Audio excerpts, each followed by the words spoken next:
વડોદરામાં ઉનાળાની કાળઝાળ ગરમી વચ્ચે માનવતા અને પર્યાવરણ પ્રત્યેની સંવેદનાનું સુંદર ઉદાહરણ સામે આવ્યું છે।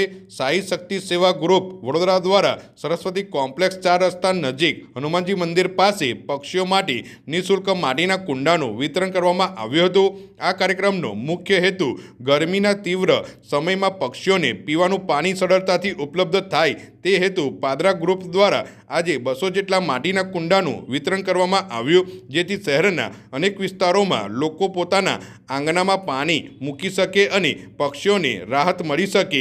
આ પ્રયાસથી પક્ષીઓ માટે જીવદયા સાથે સાથે પર્યાવરણ પ્રત્યે જાગૃતિ ફેલાય તેવો સકારાત્મક સંદેશ આપવામાં આવ્યો છે। કાર્યક્રમમાં સાઈ શક્તિ સેવા ગ્રુપના તમામ સભ્યો ઉપસ્થિત રહ્યા હતા અને સેવાભાવથી કાર્યને સફળ બનાવ્યો હતો।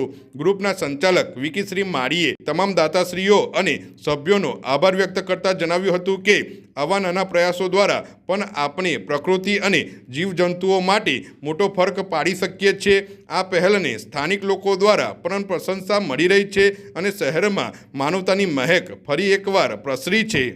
આજરોજ સાઈ શક્તિ સેવા ગ્રુપ વડોદરા ખાતે અમારા સંગઠન દ્વારા મૂંગા પશુ પક્ષીઓને માટીના કુંડાનું વિતરણ કરવાનો પ્રોગ્રામ રાખેલો હતો।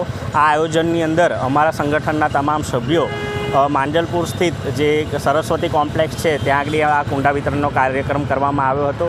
આટલી કાળઝાળ ગરમીની અંદર તમે જુઓ કે 45 ડિગ્રી તાપમાનમાં મનુષ્યને પણ જીવવું અત્યારે મુશ્કેલ છે, ત્યારે મૂંગા પક્ષીઓ પાણીની વ્યવસ્થાથી એમને થોડી રાહત મળે તે હેતુથી અમે આ કાર્યક્રમનું આયોજન કરેલું હતું અને સાઈ શક્તિ સેવા ગ્રુપ હર હંમેશ સેવાકીય કાર્યો થકી વડોદરાની અંદર અલગ અલગ સેવાઓ આપે છે।